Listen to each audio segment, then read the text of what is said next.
Bismillahirrahmanirrahim. Assalamualaikum warahmatullahi wabarakatuh.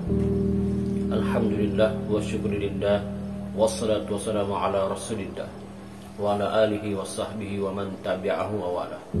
Rabbi syrah li sadri wa yassir li amri wahlul 'uqdatam min lisani yafqahu qawli. Subhanaka la 'ilma lana illa ma 'allamtana innaka antal 'alimul hakim. La haula wala quwwata illa billahil 'aliyyil 'azim. Allahumma salli ala sayyidina Muhammad wa ala alihi wa sahbihi ajma'in. Amma ba'd. Alhamdulillah, syukur kita kepada Allah Subhanahu wa taala kerana masih lagi memberi kesempatan kepada kita untuk bertemu dalam siri-siri tazkirah online. Insya-Allah, moga-moga apa yang akan disampaikan ini daripada awal hingga akhirnya dapat memberi manfaat kepada saya dan juga kepada tuan-tuan, puan-puan yang mendengar tazkirah ini, insya-Allah. Maka pada kali ini masih lagi kita sambung perbicaraan, ya. Masih lagi kita sambung tentang perbicaraan, yaitu mengenai padang mahsyar, ya. Kita masih sambung lagi tentang cerita padang mahsyar yang ceritanya begitu panjang, ya, dan kita akan sambung secara bersiri, insya-Allah. Mudah-mudahan dengan izin Allah Subhanahu wa taala, dengan kurnia Allah, saya akan dapat sampaikan dengan baik, ya. Mudah-mudahan dapat memberi manfaat kepada saya dan kepada tuan-tuan.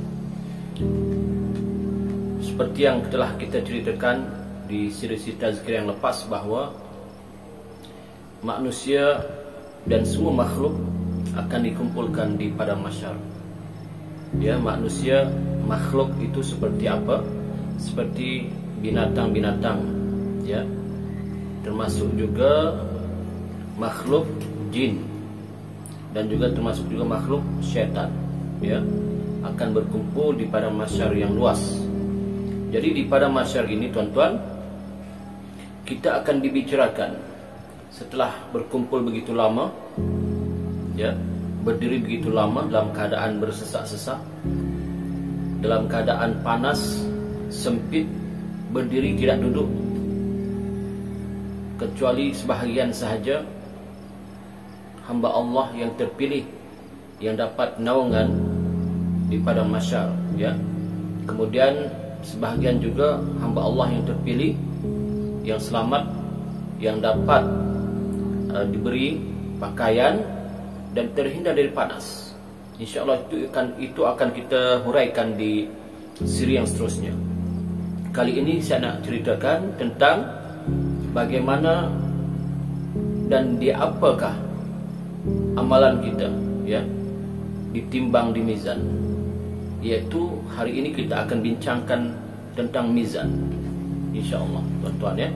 Hari ini kita akan bincangkan tentang mizan.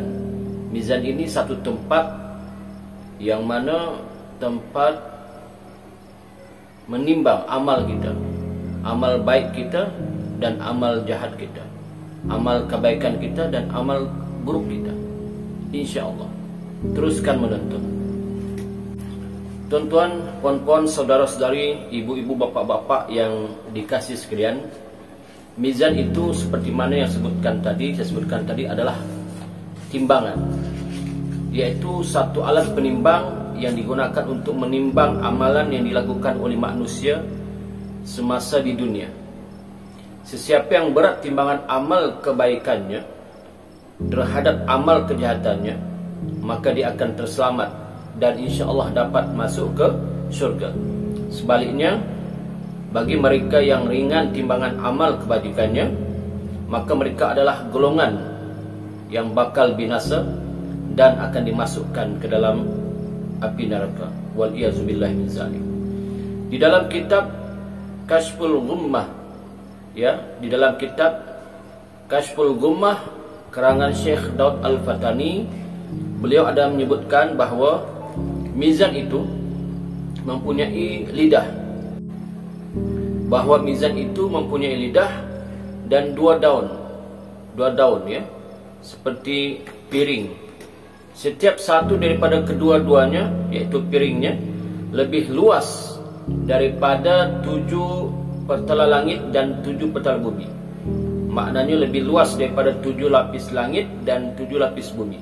Subhanallah. Besar tak besar? Besar tuan-tuan, mizan ini. Kemudian Sayyidina Jibril akan menimbang segala amal dengan penimbang itu dengan dipegangnya tiangnya, ya. Lalu diperhatikan kepada lidahnya, yakni jarum penimbang. Sementara malaikat Mikail pula menjadi juru kepercayaan yang membenarkan timbangan itu. Subhanallah tuan-tuan, di akhirat kelak, di padang mahsyar kelak, yang akan menimbang amal kita, ya, yang menjaga mizan itu, neraca itu adalah malaikat tuan-tuan. Bukan malaikat seberangan, bahkan ketua para malaikat, yaitu Sayyidina Jibril alaihissalam, ya. Sayyidina Jibril yang akan menimbang amal kita, ya, di akhirat kelak. Dan juga malaikat Mikail, ya, malaikat Jibril dan malaikat Mikail yang menjaga, ya, mizan itu. Subhanallah, hebatnya tuan-tuan pengadilan, penghisapan di akhirat. Kemudian Sayyidina Huzaifah radhiyallahu an berkata, yang ditugaskan untuk menguruskan timbangan dan melakukan timbangan ialah malaikat Jibril alaihissalam. Kemudian barang siapa yang berat timbangannya, maka Jibril menyeru dengan suara yang didengar oleh sekalian makhluk. Ketahui olehmu, kata malaikat Jibril, ya, malaikat Jibril akan menyeru kepada sekalian makhluk di padang mahsyar dan semua mendengarnya. Hebat tuan-tuan, ya, semua mendengarnya. Kata malaikat Jibril, ketahui olehmu bahawa si fulan ini mendapat kebahagiaan dan tidak akan menerima kecelakaan selama-lamanya. Subhanallah, ya, beruntunglah, bertualah mereka yang dapat, ya, kebaikan setelah ditimbang amalnya. Kemudian jika ringan timbangannya pula, maka malaikat Jibril menyeru juga, ya, kata malaikat Jibril, ketahui olehmu bahawa si fulan ini mendapat kecelakaan dan tidak akan mendapat kebahagiaan dengannya selama-lamanya. Subhanallah tuan-tuan, ya, itu sebablah seperti mana yang telah disebutkan di siri yang lepas, bahawa manusia ketika itu kerana malunya, malu akibat apa tuan-tuan? Malu akibat dipertontonkan segala dosa yang pernah dia lakukan di atas muka bumi ini kepada seluruh makhluk yang ada di padang mahsyar. Malu teramat sangat malu, hingga daging-daging mukanya jatuh berguguran. Subhanallah tuan-tuan. Kalau di dunia ini kita malu, taklah sampai begitu tuan-tuan. Ini ya Allah, ya, subhanallah. Kerana disaksikan oleh semua makhluk yang ada di padang mahsyar apa yang kita lakukan, dipertontonkan seperti tayangan, ya, seperti tayangan filem diulang kembali. Subhanallah. Maka ketika itu tuan-tuan, seperti mana yang Allah sebutkan dalam Al-Quran, A'udzu billahi minasyaitonir rajim. Yauma tashhadu 'alaihim alsinatuhum wa aydihim wa arjuluhum bima kanu ya'malun. Sadaqallahu azim. Maksudnya, pada hari lidah mereka, tangan dan kaki menjadi saksi terhadap diri mereka sendiri tentang segala yang mereka telah lakukan. Hari itu tuan-tuan, lidah kita, tangan kita menjadi saksi terhadap apa yang telah kita lakukan. Ini dalam surah An-Nur ayat 24. Kemudian dalam surah Yasin ayat 65, A'udzu billahi minasyaitonir rajim. Al-yawma nakhtimu ala afwaihim wa tukallimuna aydihim wa tashhadu arjuluhum bima kanu yaksibun. Sadaqallahu azim. Maksudnya, pada waktu itu kami kuncikan mulut mereka dan tangan-tangan mereka memberitahu kami, yakni kesalahan yang dilakukan, dan kaki mereka pula menjadi saksi tentang apa yang telah mereka usahakan. Subhanallah, tuan-tuan. Apa saja yang kita usahakan ketika kita hidup di atas muka bumi ini, kita tidak dapat membohong kerana mulut kita dikunci, tetapi lidah kita menjadi saksi. Ya, dalam riwayat hadis yang lain, kulit pun menjadi saksi. Kaki kita menjadi saksi ketika kita melangkah ke tempat-tempat yang dilarang oleh Allah Subhanahu wa taala, ke tempat-tempat maksiat, maka kaki kita akan memberitahu kepada Allah di padang mahsyar, di mahkamah keadilan yang disaksikan oleh seluruh makhluk. Subhanallah, tidak dapat kita menyembunyikan apapun kesalahan yang kita lakukan, tuan-tuan, puan-puan sekalian. Kemudian sambung balik pada mizan tadi, ya. Berkata Ibnu Al-Arabi, ya, berkata Ibnu Al-Arabi, mizan itu adalah seperti bentuk dacing, namun kita tidak mengetahui apakah bentuk materialnya dan daripada jenis apakah ia. Ya, tidak diketahui apakah dijadikan dari apa, sebab tidak ada keterangan dalam Quran ataupun hadis mengatakan bahawa mizan itu terbuat dari apa. Ya, apakah dari besi ke, tembaga ke, emas ke, wallahu alam. Tidak ada catatan, ya, tidak ada maklumat dari Al-Quran dan hadis. Kemudian disebutkan dalam satu riwayat bahwasanya Nabi Daud alaihissalam, ya, memohon pada Tuhan untuk melihat mizan. Satu masa Nabi Daud alaihissalam memohon pada Allah Subhanahu wa taala untuk melihat mizan. Bagaimana bentuk mizan ini? Ya, besar ke, kecil ke? Maka Nabi Daud memohon pada Allah untuk melihat mizan. Maka tatkala diperlihatkan kepadanya, Nabi Daud alaihissalam pingsan akibat huru-hara kejadian pada peristiwa itu. Setelah Allah tunjukkan, ya, kepada Nabi Daud alaihissalam keadaan mizan itu, maka Nabi Daud alaihissalam pingsan. Ya, pingsan. Ini Allah perlihatkan Nabi Daud alaihissalam ketika Nabi Daud berada di dunia. Maka Nabi Daud alaihissalam pingsan melihat keadaan mizan dan huru-hara di padang mahsyar.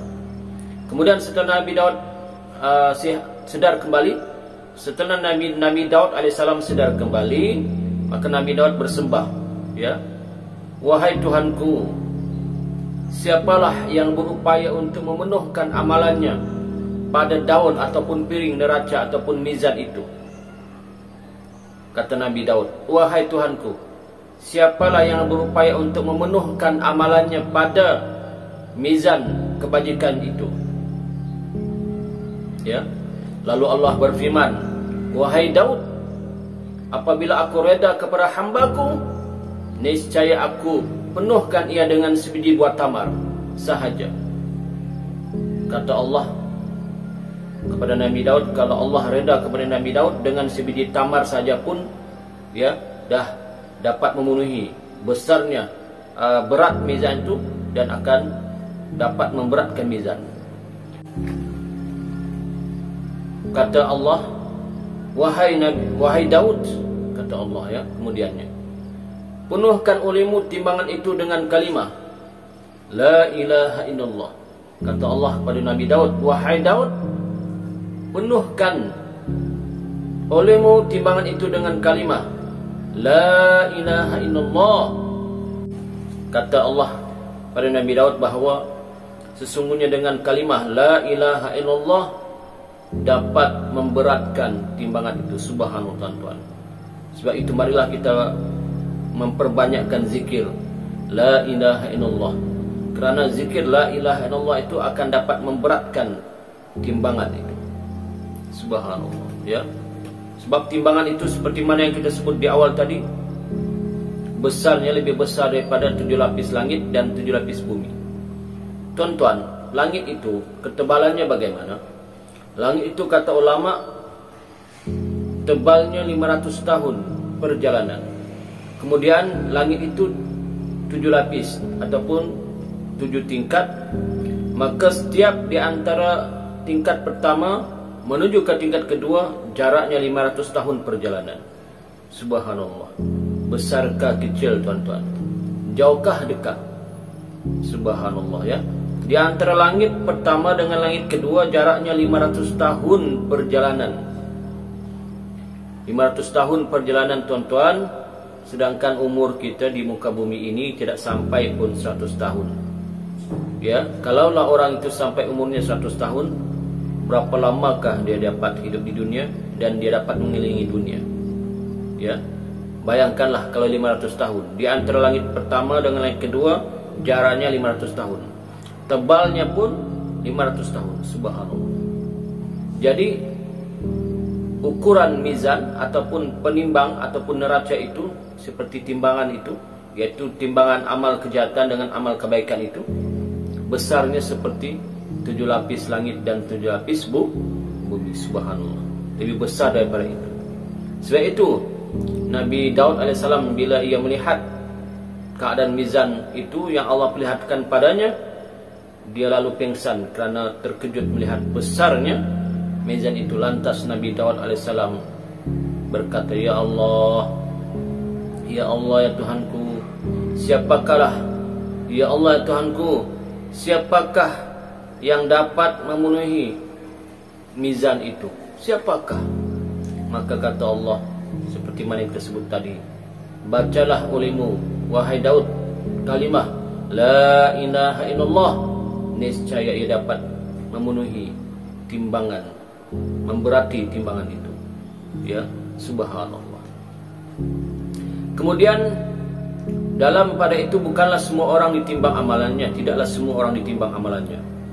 Kerana orang yang tidak dikenakan hisab, yang dapat masuk terus ke surga, tidak akan ditimbang amalan mereka. Tuan-tuan, ada umat Nabi Muhammad SAW yang tidak dikenakan hisab.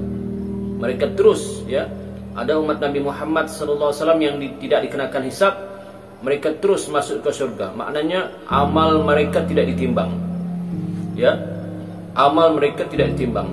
Ini orang-orang yang istimewa, orang yang muqarrabin, orang yang hampir dengan Allah Subhanahu wa taala. Di antaranya adalah orang yang mati syahid.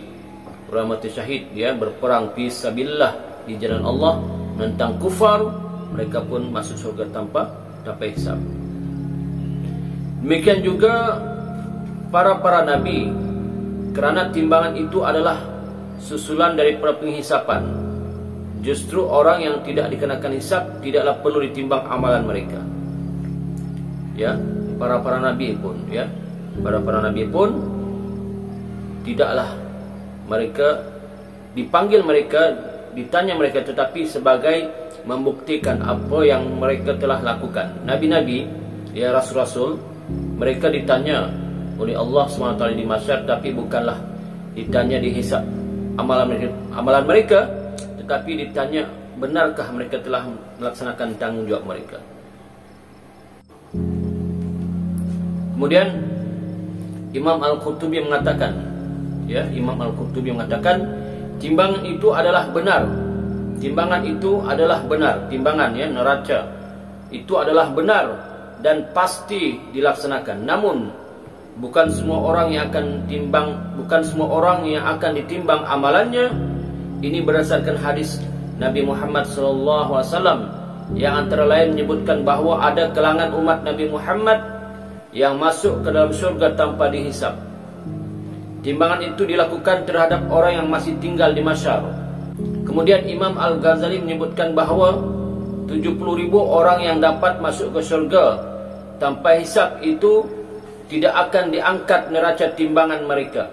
Maknanya, ada dalam hadis yang lain Nabi Muhammad SAW, kata Nabi, ada 70.000 umat Nabi Muhammad SAW yang masuk surga tanpa hisab.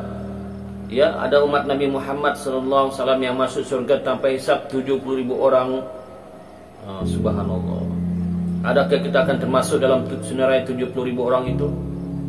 Mudah-mudahanlah, ya, insyaAllah mudah-mudahan. Tetapi tuan-tuan, Sahabat Nabi Muhammad SAW sahaja pun berjumlah 114.000 orang. Sahabat Nabi. Sahabat Nabi artinya orang yang bertemu dengan Nabi, ya. Sahabat Nabi ini artinya orang yang bertemu dengan Nabi semasa Nabi hidup, mengikuti ajaran Nabi, beriman dengan Nabi Muhammad SAW hingga ke akhir hayatnya, ya. Sahabat Nabi artinya orang yang bertemu dengan Nabi, beriman dengan Nabi dan mati dengan keadaan beriman dengan Nabi Muhammad SAW hingga ke akhir hayat. Sebab ada juga yang bertemu dengan Nabi, ya, ketika Nabi masih hidup tetapi tidak beriman dengan Nabi, maka itu bukan dikatakan sahabat, ya. Maka sahabat ini kata ulama berjumlah 114.000 orang yang diketahui. Subhanallah. Jadi kalau 114.000 orang termasuk kita, tuan-tuan, siapalah kita berbanding dengan sahabat Nabi Muhammad SAW, yang mana sahabat-sahabat ini memiliki iman yang kuat, yang kukuh, keyakinan yang tulus ikhlas, tauhid yang kuat dengan iman yang kuat, ya. Apakah kita termasuk? Subhanallah, tuan-tuan. Itu yang menyedihkan. Tetapi tidak apa, kerana ada dalam keterangan hadis yang lain mengatakan ketika Nabi Muhammad SAW mengatakan bahawa umatku akan diberi 70.000 orang masuk surga tanpa hisab, maka Nabi berdoa kepada Allah, minta lagi kepada Allah supaya ditambahkan lagi. Maka Allah kata setiap 1.000 orang yang masuk surga tanpa hisab akan dikali 70.000. Subhanallah. Setiap 1.000 orang akan dikali 70.000. Minta-minta, mudah-mudahanlah, ya, dengan izin Allah SWT kita termasuk senarai orang yang masuk surga tanpa hisab, tuan-tuan. Beruntung. Orang yang masuk surga tanpa hisab ni maknanya mereka tidak lagi dibicarakan di padang mahsyar, tidak lagi ditimbang amal kebaikan dan amal kejahatannya, terus saja masuk surga tanpa hisab.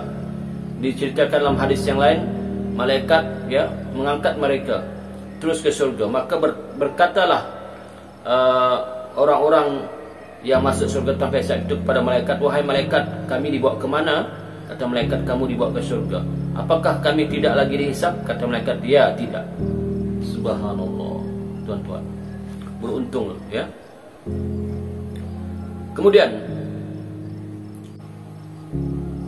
Kemudian orang yang masuk surga tanpa hisab juga tidak perlu mengambil, ya, suratan ataupun buku amalan masing-masing, tidak perlu, ya. Akan tetapi catatan amal mereka hanya memuatkan pelepasan-pelepasan yang tertulis. Kerana catatan amal mereka orang masuk surga tanpa hisab ini tertulis, ya, kalimah la ilaha illallah Muhammadur Rasulullah. Inilah pelepasan si Fulan bin si Fulan. Dia telah diberikan keampunan dan akan berbahagia selama-lamanya. Subhanallah, ya. Orang yang masuk surga tanpa hisab ini, ya, tidak diberi buku amal catatan mereka lagi, ya.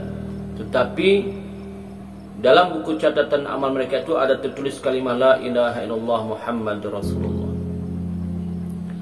Maka itulah saat dan suasana yang paling menggembirakan yang dilalui oleh orang-orang tersebut. Subhanallah. Berkata Imam Al-Qurtubi, diriwayatkan bahawa Nabi Muhammad SAW bersabda, akan ditegakkan timbangan-timbangan pada hari kiamat. Kemudian dibawa datang ahli salat dan diberikan ganjaran pahala mereka mengikut timbangannya. Kemudian dibawa ahli puasa dan diberikan ganjaran pahala mengikut timbangannya. Kemudian dibawa lagi ahli yang menderita, ahli penderitaan, dan mereka ditimpa balak, dibawa datang, tetapi tidak ditegakkan timbangan mereka dan tidak dibukakan suratan amalnya, akan tetapi ditegakkan ganjaran pahalanya mencurah-curah tanpa dikenakan hisab. Subhanallah, ya. Ini ahli yang penderitaan, maknanya ketika di dunia dia menderita, ya, tetapi dia reda kepada Allah.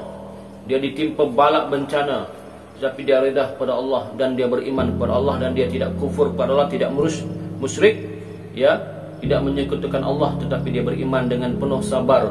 Maka ini pun adalah termasuk di kalangan orang yang masuk surga tanpa hisab. Kerana apa? Kerana berdasarkan dalil daripada Al-Quran, ya. A'udzubillahi minasyaitonirrajim.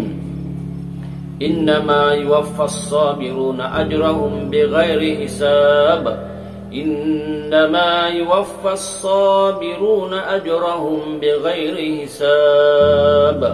Maksudnya, sesungguhnya orang-orang yang bersabarlah sahaja yang akan disempurnakan pahala mereka dengan tidak dihisab. Surah Az-Zumar ayat 10. Maknanya orang yang sabar menerima penderitaan yang Allah beri padanya, ya, menerima bala bencana dengan penuh sabar, dengan redha pada Allah, maka mereka termasuk di kalangan orang yang masuk surga tanpa hisab.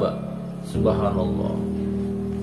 Tuan-tuan, begitu ceritanya para masyarakat. Ini baru tentang mizan, banyak lagi, ya. Kemudian bagaimana cara timbangan mizan itu? Dalam hadis yang diriwayatkan oleh At-Tirmizi bersumber daripada Abdullah bin Amr Al-Ash, katanya Rasulullah sallallahu alaihi wasallam bersabda, sesungguhnya Allah membebaskan seorang lelaki umatku di hadapan khalayak ramai pada hari kiamat, maka dibukalah untuknya 99 lembaran, yang mana setiap satu lembaran panjangnya sejauh mata memandang. Kemudian Allah berfirman, apakah kamu membantah sesuatu yang tercatat di sini? Adakah juru tulisku menganiaya kamu? Maka laki-laki itu menjawab, tidak wahai Tuhanku. Allah bertanya, apakah engkau mempunyai alasan? Dia menjawab, tidak wahai Tuhanku. Allah berfirman lagi, bahkan di sisi kami engkau masih mempunyai kebaikan. Sesungguhnya pada hari ini engkau tidak akan dizalimi. Kemudian dikeluarkan untuknya satu kad yang tercatat kalimat syahadah. Lantas Allah berfirman, bawakan kemari timbanganmu. Laki-laki itu menjawab, apa artinya kad ini dengan lembaran-lembaran ini? Maka dikatakan kepadanya, engkau tidak akan dizalimi. Kemudian diletakkan lembaran-lembaran itu pada piring-piring timbangan, dan diletakkan kad itu pada piring yang satu lagi. Tiba-tiba lembaran-lembaran itu menjadi ringan, manakala kad tersebut menjadi berat, kerana tidak ada yang dapat menjadi berat di samping nama Allah, ya. Lembaran-lembaran itu maknanya apa kesalahan-kesalahan yang dilakukan di dunia ini menjadi ringan, dan kad itu adalah kad yang Allah kata tidak akan dizalimi. Maknanya orang ini beruntung, ya, beruntung. Di antara orang beruntung yang diberatkan timbangan amalnya. Sekian tuan-tuan, pada kali ini insyaallah kita akan sambung dalam siri terus sambungan cerita pada masyarakat ini yang masih jauh lagi. Ini separuh pun belum lagi tuan-tuan, ya. InsyaAllah di siri yang akan datang kita akan ceritakan lagi, yaitu tentang bagaimana keadaan manusia ketika di padang mahsyar, ya, dan juga mereka ingin supaya timbangan ataupun mizan dipercepatkan, ya, dipercepatkan oleh Allah Subhanahu wa taala, ya. Nah, ini yang terlepas, kita terlangkah. Sepatutnya cerita itu dulu, tapi terlangkah, yaitu bagaimana manusia di padang mahsyar yang berdiri lama itu memohon kepada nabi-nabi supaya dipercepatkan hisab ini. Maka kita akan ceritakan di siri yang akan datang, ya. Sekian, yang benar itu datang dari Allah Subhanahu wa taala, yang salah dan silap itu tentulah datang daripada kelemahan hawa nafsu saya sendiri. Saya memohon ampun dan maaf. Aku qouli hadza wa astaghfirullah wa lakum lisairil muslimin fastaghfiru innahu wal ghafurur rahim. Assalamualaikum warahmatullahi wabarakatuh.